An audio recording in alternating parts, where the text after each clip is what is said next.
l'info écho avec Capital. Le chiffre du jour, 431 milliards d'euros, c'est le pactole cumulé par les 100 plus grosses fortunes professionnelles de France.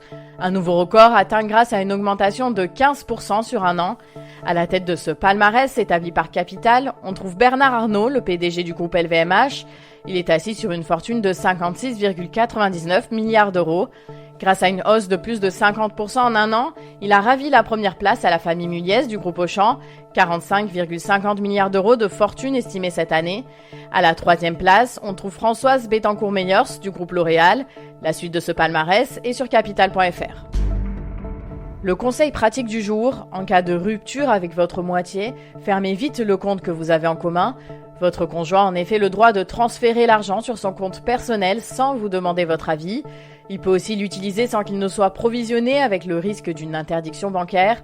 Si vous décidez de vous séparer, il est donc urgent de fermer votre compte joint. Si votre ex refuse, vous pouvez demander à la banque de vous désolidariser. Vos deux signatures deviendront alors obligatoires pour utiliser le compte.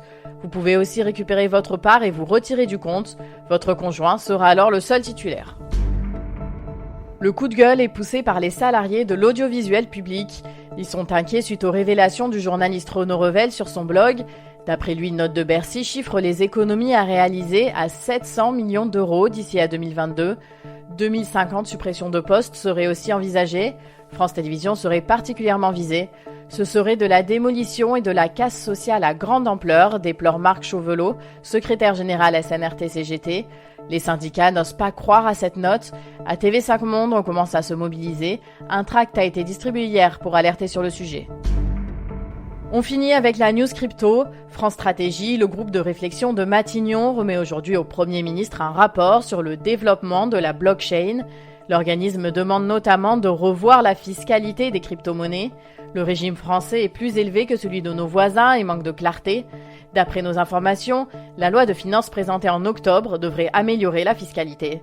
France Stratégie aborde aussi le sujet du minage. Cette activité consiste à faire tourner de puissants ordinateurs afin de valider les transactions sur le réseau.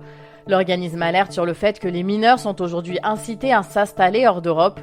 L'UE pourrait subir la loi d'autres puissances si elle ne parvenait pas à garder de l'influence sur cette activité. Le détail est à retrouver sur capital.fr. C'était l'info écho avec Capital.